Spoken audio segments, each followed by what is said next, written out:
Greetings, Crusaders. It is I, Marshal Bohemond, and... Okay, we need to talk about this bullshit right here. Where do we even start with this? Okay, so, the new Grey Knights Codex for 10th edition, got leaked. And with it comes a new little blurb of lore about the Terminus Decree. Now, what is the Terminus Decree? Well, up until now, we didn't know. All we knew is that it was the ultimate sanction of the Grey Knights, their big final order that they may have to enact on the, word of the Emperor.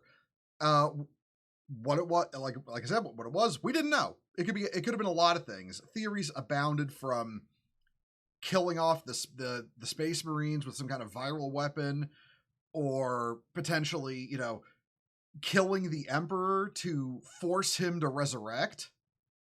Because the Emperor is a perpetual, he can resurrect.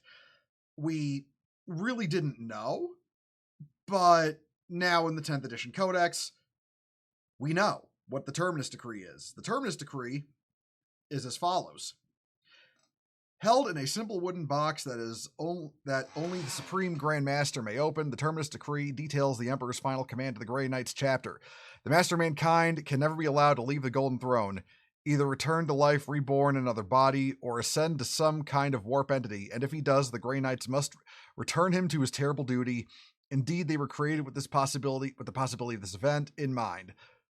A task beyond the abilities of any other force in the Imperium, the decree offers no guidance on how such a feat might be achieved, for it is neither a weapon nor a magic formula. Rather the Grey Knights would themselves be the weapon on such a desperate day, one that would likely have to cut a path through the ranks of the Custodian Guard and many other to see its duty done. So there you have it. That's the Terminus Decree, everyone. Yeah, no, this is stupid. This is legitimately dog water. This is awful lore. I mean, okay, first of all, it really goes to show the way we're in late stage Games Workshop now, that somebody looked at the fucking, blood tide from 5th edition Grey Knights, one of the worst bits of lore ever put in Warhammer 40k. And they saw this and were like, hold my beer, and tried to one-up it. Because that's basically what this is. This makes the blood tide a completely redundant, piece of lore that was just there to be grimderp, look like fucking Shakespeare by comparison. I mean, the ways this is stupid are... I'm at a loss for words. I really am. I don't really know what to say about how bad this is. Like, okay, let's look at the opposing forces here, okay, on this little conflict that Games Workshop has set up. On the one side, you've got the Emperor, Big E himself. On another side, you've got the Grey Knights, and on another side, you've got the Talons of the Emperor, the Custodes, the Sisters of Silence. You've got them. Those are the three core factions involved in the conflict that could arise from the use of the Terminus Decree. How is this stupid? Well, it's quite simple. Everyone is in agreement. All three factions agree with each other.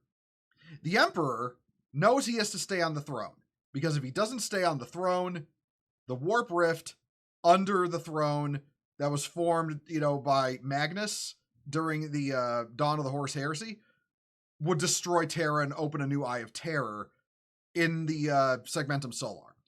So the Emperor knows he has to stay on the throne. Now, the Adeptus Custodes know for a fact why the Emperor has to stay on the throne.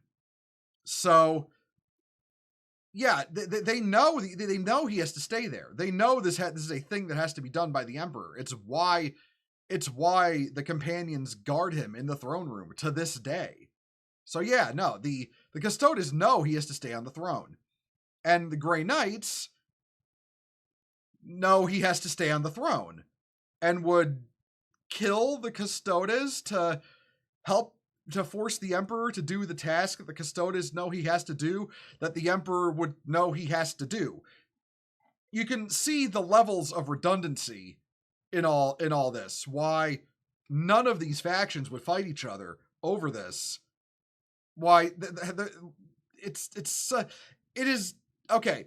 The reason the Blood Tide back in 5th edition was stupid was because of redundancy.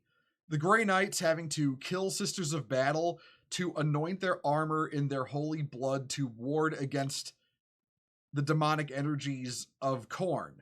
Like, obviously, that is stupid and redundant because the Grey Knights are already warded against demonic corruption. They're immune to it. That's the whole point of the Grey Knights. The idea they would have to make themselves doubly immune to demonic corruption is just stupid. And Games Workshop back then was smart enough to retcon the Blood Tide. Like, they realized how dumb it was. Like, okay, yeah, no, this is redundant grimderp bullshit. This has got to go. But now here we are with this in 10th edition, the Terminus Decree, which is triple redundant lore because nobody in any of these factions are fighting each other. They wouldn't fight each other over this. And again, the question is, how are they supposed to fight over this? There's 1,000 Grey Knights at any given time. Like, the Grey Knights may not follow the Codex Astartes, don't get me wrong, but attrition and recruitment numbers keeps them below 1,000 on a good day. On a bad day, they're considerably lower than that. So yeah, on a good day, you've got 1,000 Grey Knights versus 10,000 Adeptus Custodes, probably equivalent or more Sisters of Silence. Numerous other forces trying to stop them. They're not gonna get to the throne room, let alone be able to enforce this. The Custodes would not survive this. This would end the. I'm sorry, I'm so confused. The Grey Knights would not survive this. They would not make it to the throne room. They've got so many forces to contest with. This is mind-bogglingly stupid lore, and this is the sign of, as I said, as the coin I'm coining this term now. This is the perfect sign of late stage Games Workshop.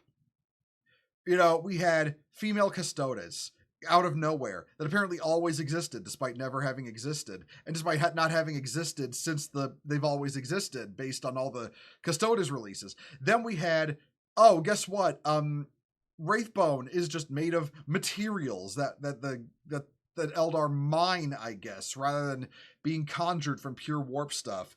And then we've got the Terminus Decree. We've got, you know, everyone. We've got the Grey Knights. We've got the Custodes and the Sisters of Silence. We've got the Emperor, all fighting over something they all agree has to happen, because grimdark or something. Grimderp is the better term. This is grimderp. This is stupid. This is the writers trying to force a situation to seem worse than it is, to try to maintain what they believe is a necessary, you know, air about the setting. That's what that's what this is. They're trying to force grimdark so much that they turned it grimderp. And none of it makes sense in the lore. This is where the lore is going. This is more cracks. Like, I'm gonna be honest, even if they undo female Custodes when we finally get the new models and the new for Horse Heresy and the Liber for their rules, I don't think there's gonna be anything left to save. I don't think there's gonna be anything left to save. They've completely shattered the setting, like so many settings before. The culture war has bombed it, has burned it. There is and the people who wanted that so badly are now going to preside over the ashes. That's where we are now. That's where things are headed. This is incredibly awful. This is just a sign that we are in late stage Warhammer. And yeah, that's where we are now. What more can I add to this, clusterfuck? What more can I say? This is Marshall Bowerman signing off. Oh, I can absolutely wait for the Black Templars Codex. I don't want to know what they're going to add to that. Later, everyone.